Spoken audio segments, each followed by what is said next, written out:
آپ کو بتاتا ہوں رہبر کی آخری ملاقات علی لاریجانی کے ساتھ، ویڈیو پوری دیکھیے گا۔ علی لاریجانی جو ایران کی سپریم نیشنل سیکیورٹی کونسل کے سیکریٹری ہیں، آیت اللہ علی خامنئی کے پاس ایک رپورٹ لے کر آتے ہیں اور وہ کہتے ہیں کہ میرے رہبر اس دفعہ خطرہ بہت زیادہ ہے، فیصلہ ہو چکا ہے، دشمن آپ کو قتل کرنا چاہتا ہے، چاہے آسمان میزائل سے جل اٹھے۔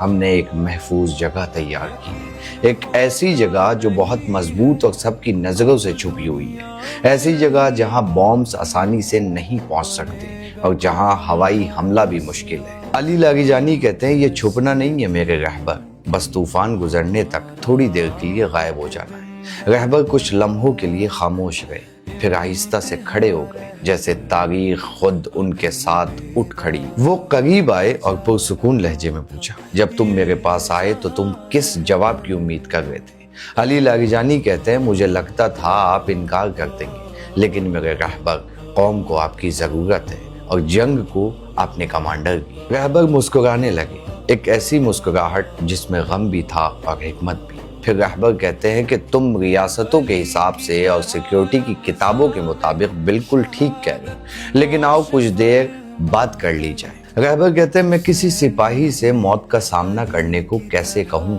جب اس کا کمانڈر خود غائب ہو جائے؟ میں لوگوں کو صبر اور حکمت سے کھڑے رہنے کو کیسے کہوں جب سب سے پہلے خطرہ دیکھ کر میں ہی میدان چھوڑ دوں؟ پھر وہ رک گئے، جیسے کربلا کا دروازہ ان کے دل میں کھل گیا۔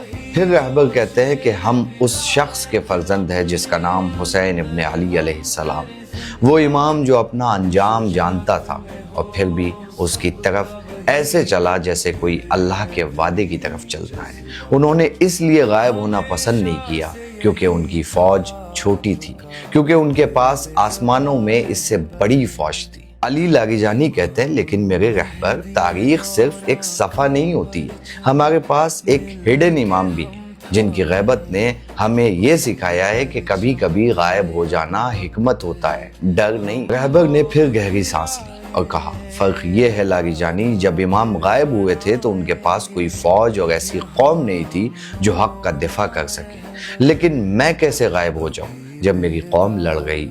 میں کیسے نظروں سے غائب ہو جاؤں جب میرے سپاہی گولی اور بامز کے نیچے کھڑے ہوں؟ پھر رہبر کہتے ہیں جب ایک لیڈر اکیلا ہو کر غائب ہو جائے تو شاید وہ حکمت ہوتی ہے، لیکن جب پوری قوم اس کے پیچھے کھڑی ہو تو اس کا غائب ہو جانا تاریخ کے ضمیر پر ایک بھاری سوال بن سکتا ہے۔